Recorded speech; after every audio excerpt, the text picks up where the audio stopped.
Nick Britton, and Nick will be talking about two types of rare collectibles. First one is, of course, breached credentials, which are always something we like to collect.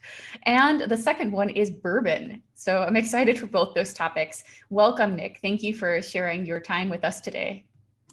Yeah, absolutely. Thanks, Leslie. I'm going to go ahead and share my screen. And hopefully you can see the presentation. Looks awesome. Perfect. All right, well, welcome everyone, and thanks for sticking around kind of late in the afternoon to hear a bit about the things that I collect, breach credentials and bourbon. And before we get started, have to thank Leslie and the PancakesCon crew. It's been absolutely top notch. All the preparation, everything that goes into a conference, especially virtual, you can't say enough great things about what's happening here. And I think I've heard a few people say in the Slack just how much they're enjoying the second part of people's talks, because some of this stuff is, not things you get to talk about at conferences. And, Griffin Payne, who I work with, presented earlier on things that I didn't even know he was passionate about. And so this is, I think, the coolest format I've ever seen. And I'm super excited to be able to present today. So before we jump in to the topic at hand, a little bit about me. So my name is Nick Britton. I go by Nerbies on Twitter, Slack, several of the other social media sites. My credentials, I have my OSCP, my OSWP, my CISSP, a bunch of things that end in P. But I'm really a red team novice still. I've been in the industry about a decade, but I spend most of my time on phone calls these days and Zoom meetings. I'm the practice development lead for a firm called Protivity, which means I talk with my clients mostly about what they want out of a pen testing program and whether they're building it in-house or having us help with those types of things. Most of my work these days is theoretical. I'm a health and fitness enthusiast. I love working out.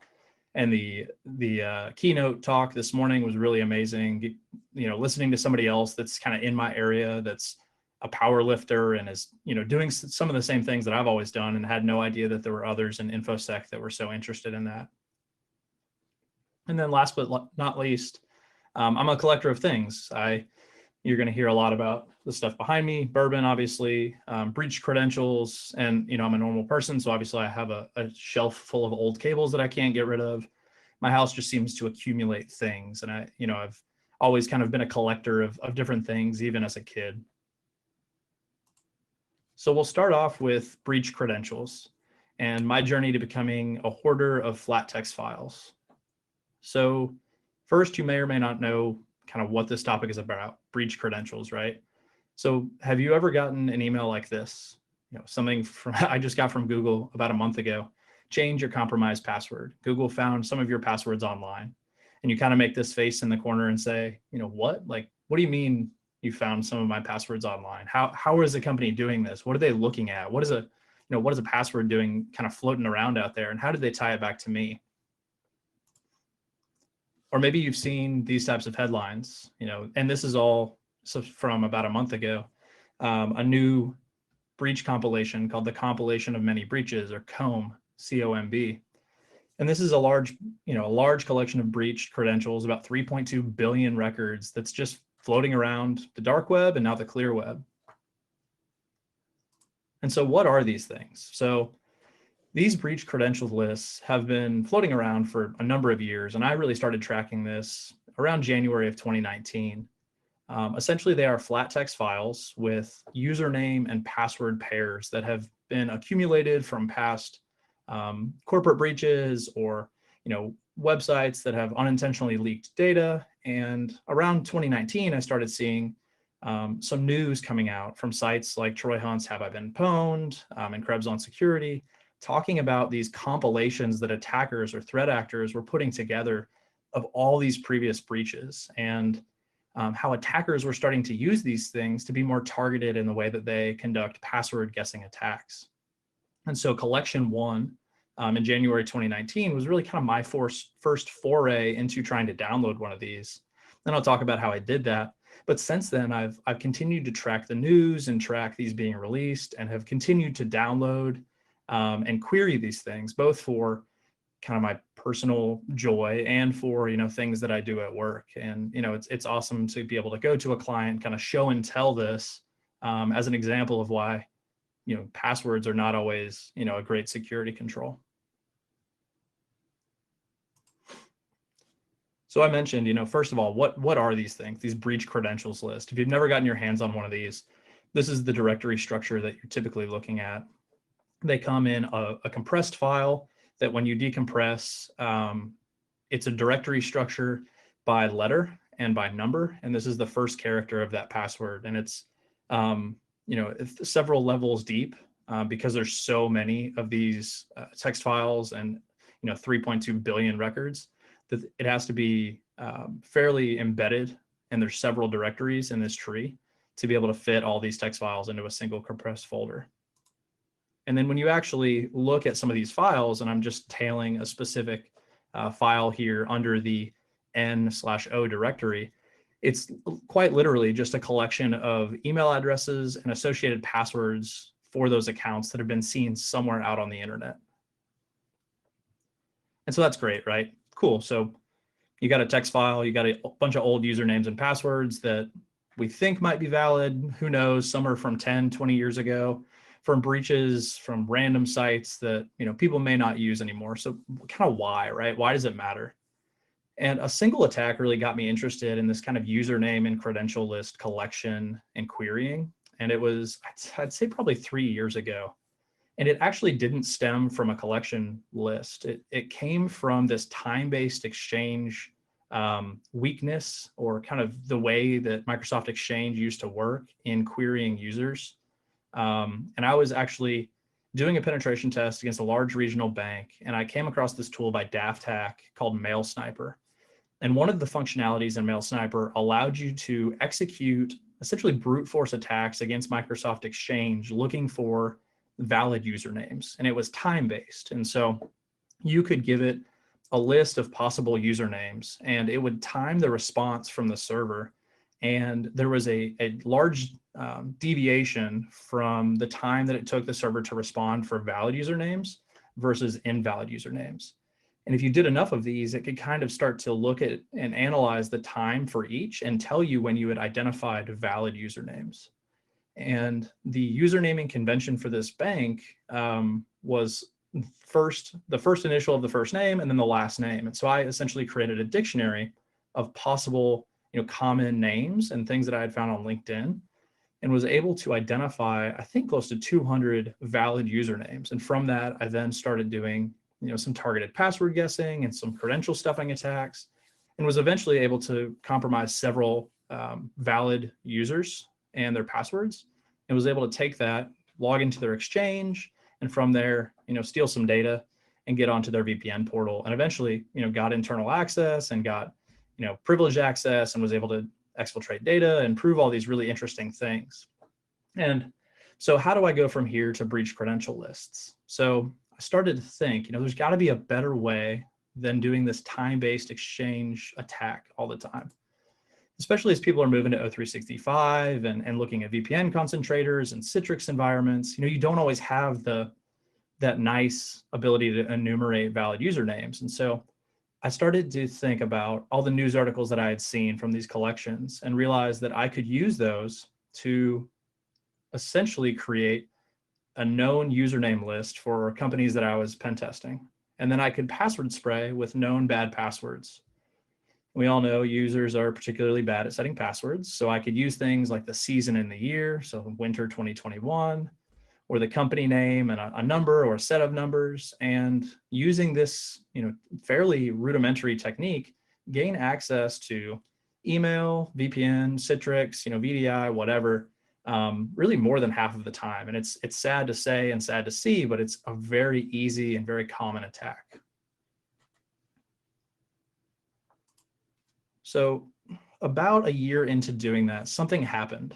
And it was during a penetration test, and I was helping one of our junior analysts who was running the test, and something interesting popped up as he was doing his analysis of the breach credentials list. We had written a number of scripts that would automate much of the querying of the data and then the password spraying, but this potential or this person, being so smart and being curious and having that pen tester mindset, wanted to do it manually and wanted to see how it all worked. And so he was actually going through and combing through the breach credentials list that we had identified and the usernames and passwords, and identified that half of the passwords for this company all were the same thing. And we started to think about how that might be set. And it wasn't a weak password. It was actually a quite good password that was 16 characters and had alphanumeric and special characters. And it was very odd to see that many people with that very unique password. And what we identified was there was actually a trend for that organization. They had an IT admin who was setting new users' passwords to this, really good password, but he set every person's password to the same thing and didn't require them to reset their password. And so what we ended up with was about half the organization that just stuck with this password because it's what they started with and they thought it was a good password, so they never changed it. And so we were able to compromise, a huge swath of people at this organization. And it was really a training issue about, how to go about setting unique passwords for individuals and requiring resets. And, it really started to be kind of the next step in this kind of breach credentials list attack that I was using.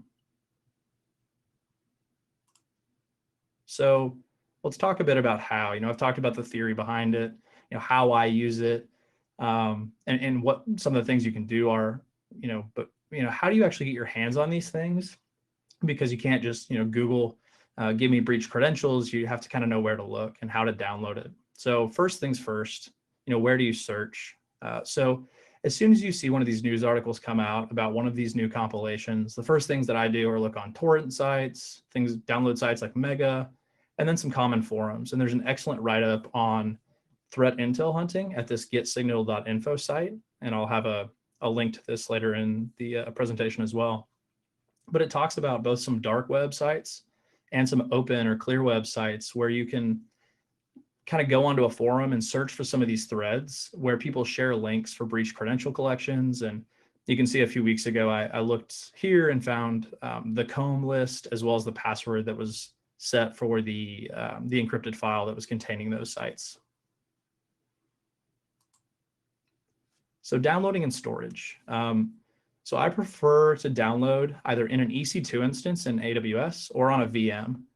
You're going on some fairly sketchy forums from time to time, and you're going to be downloading some things that could potentially be malicious. So rather than using your actual host, I prefer to use a segmented distro like Lubuntu that is lightweight, easily trashed. It has a web browser, but you're not putting necessarily your host at risk. I also like to run my VMs on one of these Samsung T5 or T7 SSDs, and these actually have really good read and write speed and are perfectly fine for running VMs. And the reason I do that is because some of these compilations can be absolutely huge. I was running an S3 bucket in AWS not too long ago and had over a terabyte of data of just these flat text files. And part of the reason for that is because these aren't deduplicated. People are just constantly adding things to these lists, and no one's going through and curating and making sure that it's unique or even valid. And size is really the name of the game here. And so having something that you can add space to, add a large VM to, and just constantly be adding to is, I think, really important. A lesson learned for everybody. Make sure when you spin up your new VM, you give your VM enough hard drive space to not only download these compressed files, but also expand the files.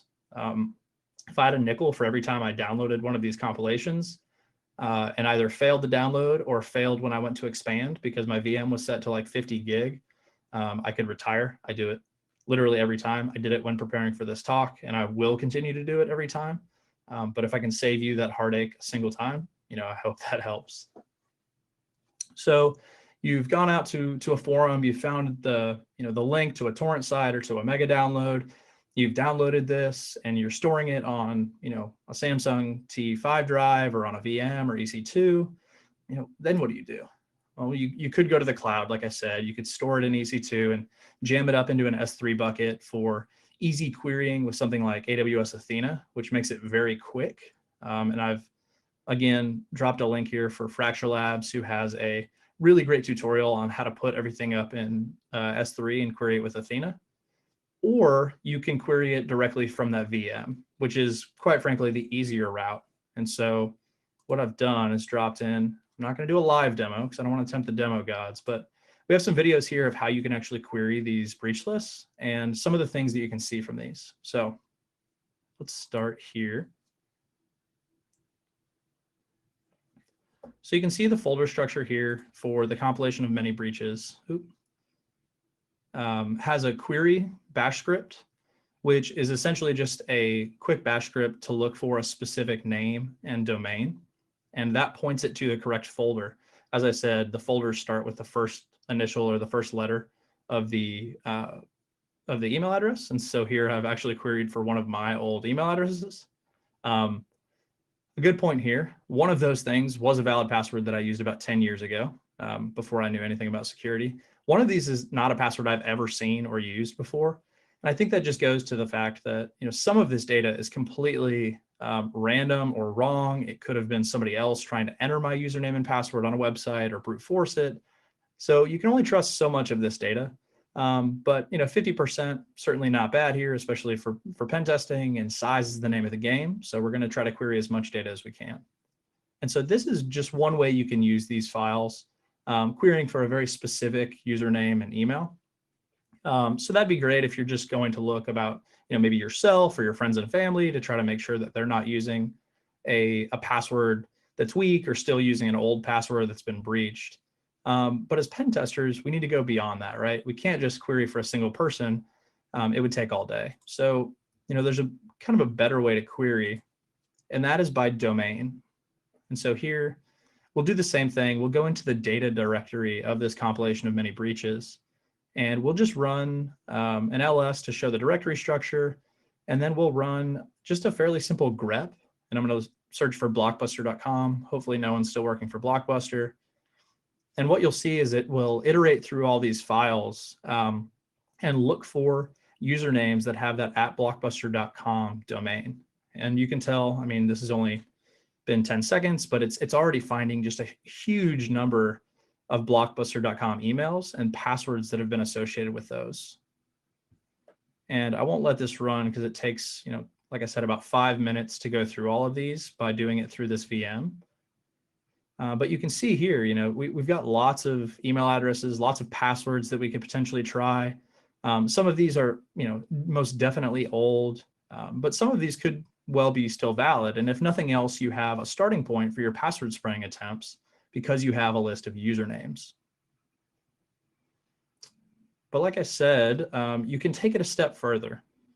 And after I ran this on blockbuster.com, I actually saved everything to a results folder and saved it to a text file. And if we just cat that file, what you can see is there's actually a trend that's emerged here. And this is only the second company that I ran this on as I was doing my demo. And you can see Blockbuster 1 appears several times. And so if you go back and cat this again and do a grep for just that password, of all the results that we got for Blockbuster, we got probably 20 or 30 different usernames that have the password of Blockbuster 1. And could this be coincidence and users were just setting bad passwords for their Blockbuster accounts? Sure, absolutely. But what it could also mean is that there was a poor practice by the IT admins or the help desk or maybe even HR for onboarding, where they were allowing people to start in the organization with this bad password and keep the bad password and not reset it once they started. And so, it's unfortunate, but we see this all the time with organizations, and you can almost always find a trend like this. And if you go back and password guess this password against every user that you find, either in a breach credential list or in LinkedIn scraping, much of the time you'll be successful in compromising at least one account and getting into something like O365 or a VDI or even VPN. So what's next? So you've analyzed your organization or yourself for your testing targets. You've enumerated a list of possible usernames and passwords, and you've identified, maybe some cool password trends. Maybe it's Blockbuster 1, maybe it's something different. And then, you're going to either conduct credential stuffing or targeted password guessing attacks, which is a whole talk in and of itself, so I won't get into those, but there's lots of tools out there to do it, or you could even do it manually. And then, you may run into things like multi-factor authentication. And I've had many clients who have told me that, everything I've talked about up to this point in the presentation doesn't really matter because they've got MFA deployed or multi-factor authentication. And unfortunately, that it isn't always the case, right? Either organizations haven't deployed MFA or their MFA is weak. Just last week, we had in a pen test, an organization who fell victim to credential stuffing attacks using this exact attack path, and they felt that they were protected because they had MFA. Unfortunately, their multi-factor authentication enrollment portal was facing the internet, and they had several users who hadn't yet enrolled. And what that allowed my team to do was simply use the valid username and password that we found, register our phone numbers for that account, register our MFA token, and we had a completely valid account, and it looked completely valid to the organization because it was tied to a phone. So that's just to say, this is going to continue to be a problem for organizations moving forward. And so, the more we can do to help organizations get better by sharing this knowledge and, demonstrating the ways that password and breach credentials can be used against organizations, I think is really important. So I've dropped some useful resources here. The first three are things that I talked about during the kind of past few slides. The last one I think is really important. What I've talked about today is really the process by which you can go through and actually collect these types of credentials. There are a lot of tools out there that will automate all of that. There are also third-party paid providers and some free services that will allow you to directly query these types of breach credentials without actually collecting them. But just like everything else in InfoSec, I think it's so much more meaningful if you go through it the first time and actually manually do some of these steps and manually collect the credentials so that you know where they're coming from, the format they're in, how dirty some of the data can be, and how you can better use it. So I would advise you, and this goes for breach credentials and everything else in InfoSec, before you skip to kind of the easy button, the easy mode, and run directly into a tool that can automate everything, go through it once and just kind of see how it all works before you go that route. And that way, I think you have a better appreciation for all the work that goes into collecting those, and how awful it can be to find some of these trends manually. Cool. So we're going to switch now to my other passion. So this is bourbon and becoming the whiskey guy. And this is my actual whiskey shelf in my house. I have about 100 bottles of bourbon right now, and I've been collecting for about 2 years. So we are going to take a quick second. And if you do have any bourbon or whiskey or wine or water or coffee, whatever, I'd encourage you to pour yourself a glass and maybe, follow along. So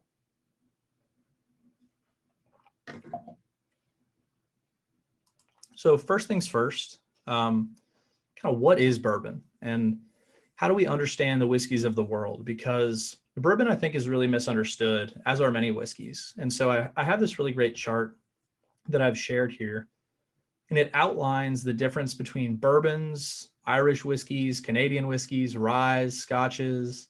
There's a lot out there in the whiskey world, and these are all very unique and different. And bourbon in particular is uniquely American and has some very strict laws on what makes a bourbon versus maybe just an American whiskey or a scotch.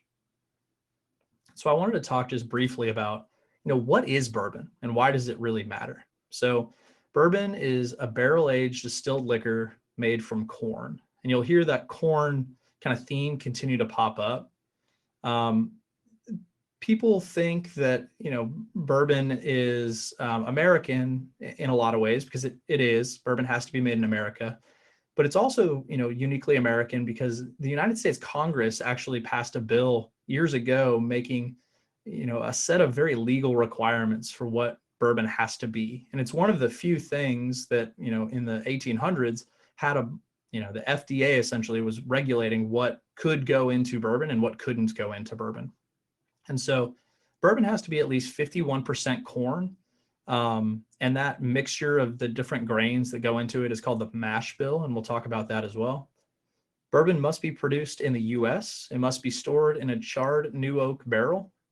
It must be distilled to no more than 160 proof, which is something we'll talk about as well, which is the percent of alcohol that it is. It must enter the barrel at no more than 125 proof, and it must be bottled at more than 80 proof. And those things are all very important, and we'll talk about why here just shortly. But bourbon is so much more than just those things, and it is for me especially. I talked about collections, and bourbon for me is something to hunt, is something to enjoy and experience, something to relax with, and most importantly for me is something to share. My brother, my family, my friends, there's nothing we enjoy quite like sitting down and having a glass of bourbon and sharing stories and being together. And the last year with COVID has really accentuated that. And bourbon has been a nice escape, whether it's over Zoom, in person, in the rare occasion where we can make that happen safely. It's really been kind of that pressure release valve for me to be able to have a moment and take time away from the computer and from the Zoom meetings, and just be with friends. And so, bourbon over the last year has definitely been something that's important to me. So why collect bourbon? Right? I could just go to the store, get a bottle of bourbon, drink it for a few weeks. When I'm done with it, go get another one. But to me, bourbon, there's some element of the thrill of the chase. If you've been following bourbon, or if you're familiar with whiskey at all in the US, there's been this boom over the last 10 years. And what we're seeing is a number of kind of limited releases and older bourbons and what we call dusty bottles, things that have been on the shelf for years that maybe weren't popular 10 years ago, but are getting popular now. And there's emerged this whole community similar to the InfoSec community that's all about sharing information and sharing reviews and making bourbon and the community of bourbon bigger. And so Whiskey DFW is a subreddit that I follow. And it's a daily occurrence that you'll see somebody saying something like, who's out hunting today, or sharing where they found a specific bottle that everyone's looking for, and what liquor store it's at, who to ask about it, and how many bottles are left at a specific time. And it's become this kind of this hobby that can really grab a hold of you and take a lot of time. And so with that, I'll issue a caution or a warning. If you're going to get into the bourbon community and you're going to start collecting, be careful. It can get expensive. It can also take a lot of time. There are definitely people out there that spend a good deal of time looking for and buying bourbon. Some don't even drink it. There's a secondary market that's emerged where people are reselling some of these bottles, even the bottles behind me, for 3x or 4x price, because people are so interested in buying these rare bourbons. So I'll start with this. You don't have to search high and low or find this rare bottle or a specific type of bourbon to find a great bourbon that you'll enjoy. And so you go into the liquor store, and it can be intimidating if you're not a bourbon person, you're not a whiskey person. You see this wall of 200 bourbons. How do you select one? And so I wanted to spend a little bit of time talking about the process that I go through to select a bourbon that's readily available that I think I'll like. And so we'll start with the grain mixtures, or the mash bill, like I talked about. And the three things you'll start to see the most in that bourbon aisle is, the word bourbon, of course, which is because of the corn, a bit sweeter and more caramel-like. It's very smooth, almost a dessert drink. You'll also see the term rye thrown around, and that can either be a rye whiskey or a high rye bourbon. And what that means is there's just more rye in that mash bill, that mixture, maybe, close to 50% or even over 50% in a true rye. And that rye grain brings out a spicier and more savory flavor. And if you're not used to drinking bourbon or whiskeys, that can come across as a bit more alcohol forward or hot. And so I would, maybe warn you, if you're new to bourbon, maybe don't start with a rye, but instead start with something that's a high wheat content, because that comes across as more smooth and mellow. And Maker's Mark is a great example of a high wheat bourbon that is very easy on the palate, very easy to drink, and obviously readily available. So proof is the next big thing that I think a lot of people make the mistake of when they get into bourbon. The lower proof, and this is alcohol content, Lower proof is most of the bottles on the shelf. Lower proof is usually between 80 and 90. It's a mellow taste and easy to drink, whether it's neat or on the rocks or, mixed with whatever you want. It's easy and approachable for a new bourboner. But as you continue down your bourbon journey and you've started to, develop a palate for bourbon and for whiskey, most people find themselves shifting into either bottle and bond or barrel proof. And bottle and bond is exactly 100 proof. So it's exactly 50% alcohol. And it legally has to be this way. And the Bottle and Bond Act was something that was passed in the US that, again, put even stricter requirements on what bourbon had to be. And so if you see a bottle, we'll start to pull back here. If you see a bottle like this that actually says Bottle and Bond on it, there are legal mandates on what that means. And so anytime you get a bottle of bourbon that has that Bottle and Bond labeling on it, it has to be exactly 100 proof. And what's going to come with that 100 proof is a little bit more complexity because it's a little bit less watered down out of the barrel. And that makes it a great choice for cocktails without, losing the complexity when you're mixing it. It also makes for a very great neat drink as you're getting more accustomed to drinking whiskey, how to drink whiskey, how to enjoy it, and also developing your palate. The next step up from there is what you'll see referred to as either barrel proof or cask strength or full proof.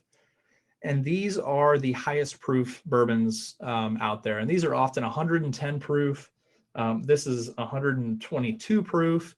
These are not significantly watered down after being aged in the barrel.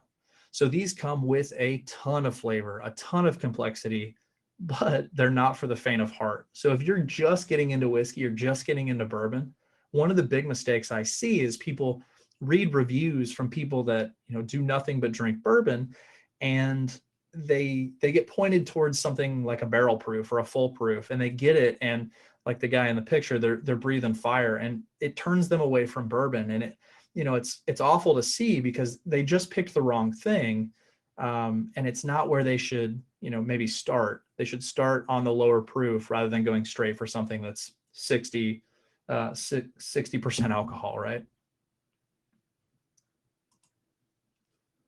The next thing that you'll see, and this comes a lot with that secondary market, is age statements. So this is part of what is so romantic about bourbon and why so many people are in love with searching for and finding bourbon, because bourbon is, in many cases, aged over 10 years. And if you think about, the amount of work and the amount of time and thought that goes into that process, it's hard not to fall in love with the idea of bourbon.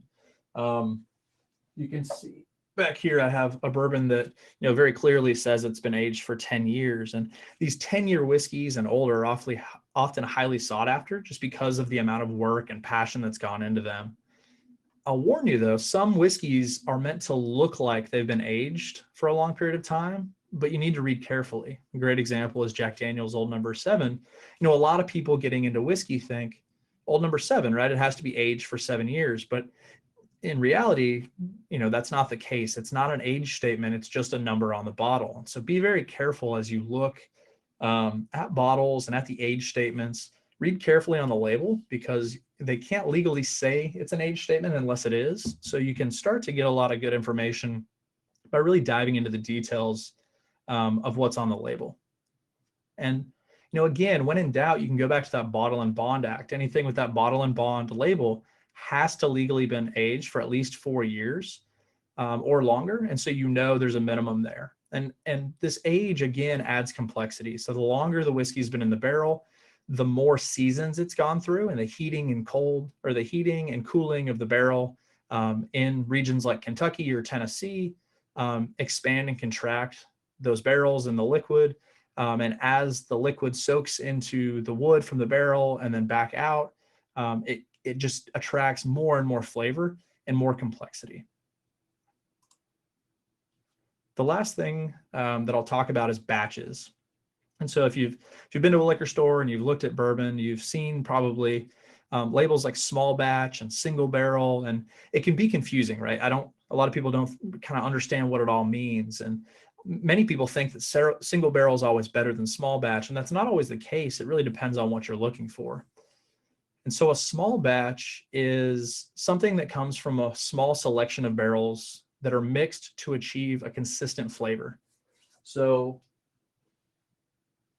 this Elijah Craig is, just a classic small batch bourbon, and it's one of the most consistent bourbons that I've found. The distillers are finding a way to pick specific barrels from their warehouse, and each barrel has a unique flavor because of the location in the warehouse and the way the weather affects that location in the warehouse.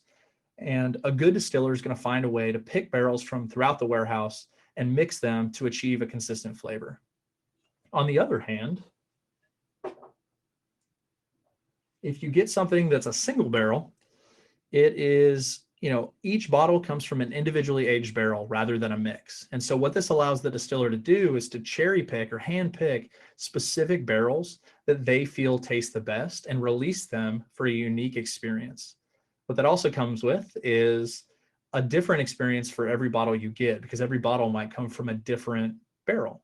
And so some of these bottles you can actually see on the label will include the warehouse or the rick house that they were aged in, and the location of the barrel in that rick house. And so you can start to see, even within the exact same bottle that was purchased, a time, 6 months apart or a year apart, it might have a completely different flavor because of where it was at in the distilling process.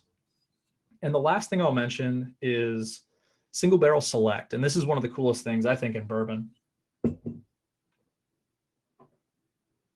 So a single barrel select is when a group gets to select their own barrel to achieve a specific taste profile.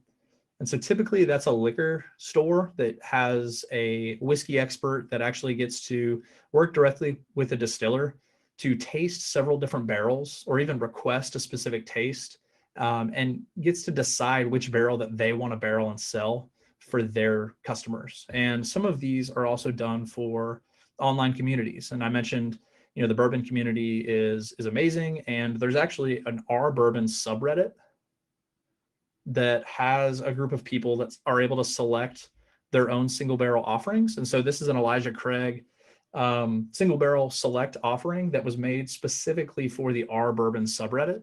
And I was able to pick up a bottle of this, and it tastes, drastically different than these other bottles of Elijah Craig. And again, that's just because of where it was in the warehouse as it was aged, the time it was aged for, and the specific seasons during that time period. It may have been super hot or super cold one winter, and that really affects the complexity and the taste of that bourbon. So the last thing we'll talk about is how to drink, and that's not completely a joke. There's a lot of people that drink bourbon incorrectly, and part of what I see when people are turned away from bourbon is that they don't understand how to correctly sip a bourbon. Instead, they're just trying to chug it like they're back in college and trying to just get hammered. And that's not what bourbon's all about, right? Bourbon's about, sipping, enjoying the complexity, enjoying the drink, and, being able to sit and enjoy it together with people. So, there are lots of different glasses. You can get these small sipping glasses, some that are a little bit larger, that are meant really to help with the aroma of the bourbon and help as you're drinking to really share that aroma. I prefer just a good old highball glass. I don't put a ton in there, but you're supposed to really take small sips and not guzzle the thing down. So in summary, whether it's breach credentials, bourbon, whiskey, scotch, Pokemon cards, whatever it is, find something you enjoy and dive in. And that's something I've really stressed to the people that work with me, or people that come to me and are asking to get into penetration testing or security is, you can't make progress if you're just thinking about the best first step. Just find something you enjoy doing and just dive right in. And whether it's, credentials, bourbon, take the first step. And even if you end up, in a year realizing that you've been moving in the wrong direction, at least you've been moving. And so, that's the one piece of advice I'd give anyone starting out is just, start moving. I think we have a few minutes for questions if there's any, and if you don't mind, I'm gonna you have some take questions. a drink. Yeah, Oh, take a sweet. drink and I'll queue up your questions. All right, so the first one, is there any legal concern, and you can make this country specific if you want, with collecting stolen credentials, providing you don't use them without authorization? I wish I knew the answer to that. I'm certainly not a lawyer, so Yeah. not that I'm aware of. These are all things that are publicly available and out on the internet, and assuming that you're not using them for malintent, I would think that it was probably okay. But again, I'm not a lawyer. Yeah. Neither of us is a lawyer. We don't play one on TV, so yeah. Yeah. The next question is about bourbon and whiskey. In the whiskey community, there's often a disgust for bourbon. I don't understand this. Do you have any insight to why that is? I didn't know there was such a disgust for bourbon. This is news to me. I'm devastated. Me too. Is that the international whiskey community? Because I could see that. Yeah, maybe the question asker will clarify this. Yeah, and the next question is very specific, so I don't know if you're going to have a guess at this one.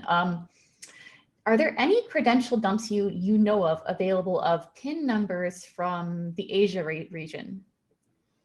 Asking because there's a research project ongoing. I would have to do some research. I would definitely point you back to that blog post that I shared around the threat intelligence hunting.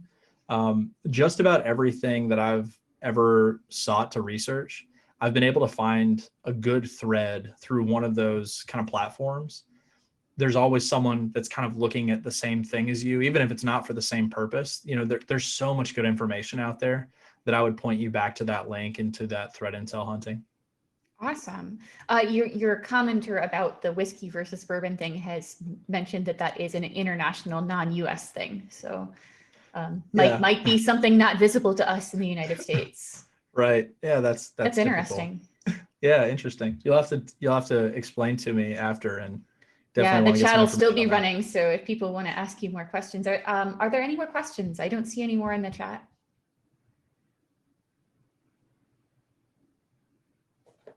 There's 11 people typing right now, so they might be debating about bourbon versus whiskey.